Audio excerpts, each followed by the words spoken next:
সরকার LPG গ্যাসের দাম কমালেও গাজীপুরের শ্রীপুরের বাজারগুলোতে আগের দামে বিক্রি হচ্ছে গ্যাস। এ বিষয়ে বিস্তারিত জানিয়েছেন শ্রীপুর প্রতিনিধি শিহাব খান। ভোক্তা পর্যায়ে 12 কেজি এলপি গ্যাস সিলিন্ডারের দাম কমিয়েছে সরকার। গতকাল রোববার 12 কেজি সিলিন্ডার গ্যাসের দাম 91 টাকা থেকে কমিয়ে 1273 টাকা নির্ধারণ করে বাংলাদেশ এনার্জি রেগুলেটরি কমিশন। কিন্তু দর্শক, গতকাল রোববার থেকে গ্যাসের এই নতুন মূল্য শ্রীপুরের বাজারগুলো দেশে কার্যকর হওয়ার কথা থাকলেও শ্রীপুরের যে গ্যাসের বাজার রয়েছে তা কিন্তু এখন পর্যন্ত কিন্তু সেই নতুন দাম কার্যকর হতে আমরা দেখিনি। অর্থাৎ পূর্বের দামেই, অর্থাৎ 12 কেজি এলপি গ্যাসের দাম পূর্বের দামে বিক্রি হচ্ছে শ্রীপুরের বাজারগুলোতে।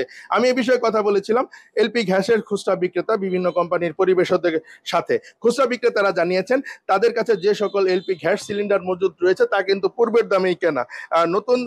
এখন যদি নতুন দামের এলপি গ্যাস সিলিন্ডার পরিবেশক সরবরাহ না করেন অথবা কোম্পানি মজুদ থাকা সিলিন্ডারের পূর্ব নির্ধারিত দামের সাথে নতুন দামের সমন্বয় না করেন, তাহলে কিন্তু পূর্বের দামের নতুন গ্যাস সিলিন্ডার নতুন দামে বিক্রি করলে বেশ লোকসান গুনতে হবে তাদের। একই কথা জানিয়েছেন বিভিন্ন এলপি গ্যাসের পরিবেশকরাও। তবে কবে নাগাদ এলপি গ্যাস সিলিন্ডারের যে নতুন বাজার মূল্য বাজার আসতে পারে এ বিষয়ে কিন্তু সুনির্দিষ্টভাবে পরিবেশক এবং খুচরা বিক্রেতা তারা কিন্তু কেউই এই তথ্য জানাতে পারেননি। অর্থাৎ নতুন নির্ধারিত দামে নয়, পূর্বের দামে এখন পর্যন্ত কিন্তু শ্রীপুরের ক্রেতারা কিন্তু গ্যাস সিলিন্ডার কিনতে বাধ্য হচ্ছেন।